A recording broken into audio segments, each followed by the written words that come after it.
Good morning, everyone. This week's Torah portion, Kedoshim, has the most important commandment in the entire Torah. And it's 3 words. V'ahavta l'reacha kamocha. Love your neighbor as yourself. And famously, the great sage Rabbi Akiva said, Ze klal gadol b'Torah. This is the most important principle in the entire Torah.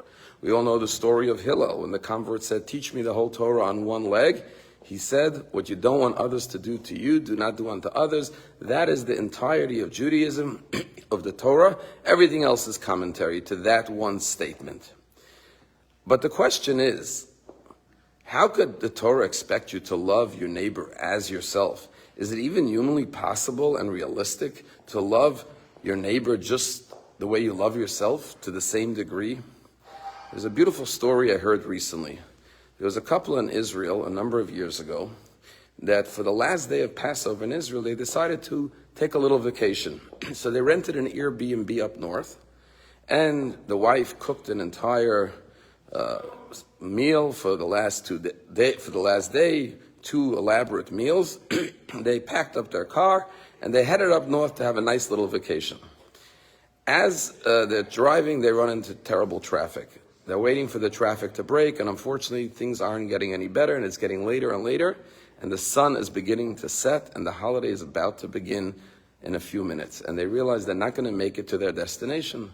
So as observant Jews, they have no choice. They pull off the road, off to the exit to the first town.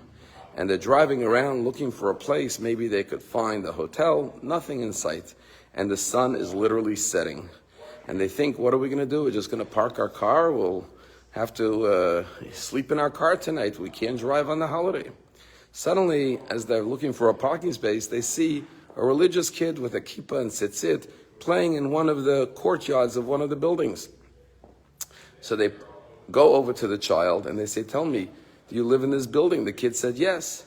They said, do you mind bringing us to your parents? The kid takes them up the steps to their apartment. They knock on the door, and this couple says to the woman who opens the door, we met your son, and obviously you're a religious family, and we got stranded. We actually got stuck with traffic, and we couldn't make it to our destination. We have nowhere to spend the last day of Pesach. It's a terrible inconvenience. I'm sorry to be knocking on your door just moments before candlelighting, but is there any way you could host us for the last day? We just need a place to spend the last day of the holiday. The woman says, let me ask my husband. She goes to ask her husband, and she comes back with her husband a moment later, and the husband says, look, we're happy to have you. It's a very small apartment. It's going to be a little tight, but we'll do the best we can to host you. But we just want to let you know that we're vegetarian, so we don't eat meat, we don't eat fish, pretty much vegetables and fruit and some other things, but don't expect any lavish meals. But we're happy to have you. The couple says, that's not a problem. We're delighted you'll host us. And not to worry, because we actually have in our car tons of food that we prepared for the holiday. And we'll bring it in and everything will be wonderful. They come up with all their trays of food and pans, and they come into the apartment. It's a beautiful family with 5 children. And they sit down to the meal and enjoying the first meal. And then the father and the mother say to the kids, even though we're vegetarian, it's the holiday of Passover. It's such a joyous occasion. In honor of the holiday, I think we should eat meat and fish and celebrate the holiday. And they have a wonderful holiday together. At the end of the holiday, the couple's preparing to leave. And they thank their hosts for opening their home to them. And they extend tremendous gratitude. And at that point, the father says, I have to tell you something.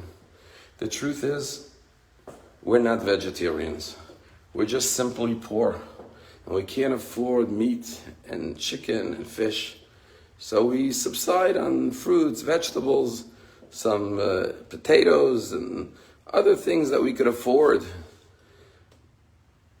But we didn't want to tell our children we're poor. So we told our children we're vegetarian, and in principle we don't eat meat and chicken and fish. When you came along this holiday, this is the first time in a long time that our family got to eat properly on the holiday. Thank you for bringing the joy of the holiday to our family. When this couple heard this, they said, this is unbelievable that we ended up in your home. And not only are we happy to have been here for this holiday, we are going to help you in the future to make sure that every Shabbat and every holiday you will have meat and chicken and fish to celebrate with your family. Perhaps what the Torah is telling us is v'ahavta l'reacha, love your neighbor, kamocha, as well as yourself. When you love your neighbor, when you extend kindness to another person, when you form loving bonds and connections and relationships, that is the greatest self-love you can practice. Because whenever you extend love and kindness, like this couple who invited this family that invited this couple into their home, with the little bit they had, it came back to them in return, because love is never a one-way street. Love is always a two-way street. And therefore, any love you extend to others brings you that love back, that warmth, that kindness. And therefore, the greatest gift you can give yourself, if you love yourself, is love your neighbor, because the greatest gift you can give yourself is loving relationships. Have a wonderful day.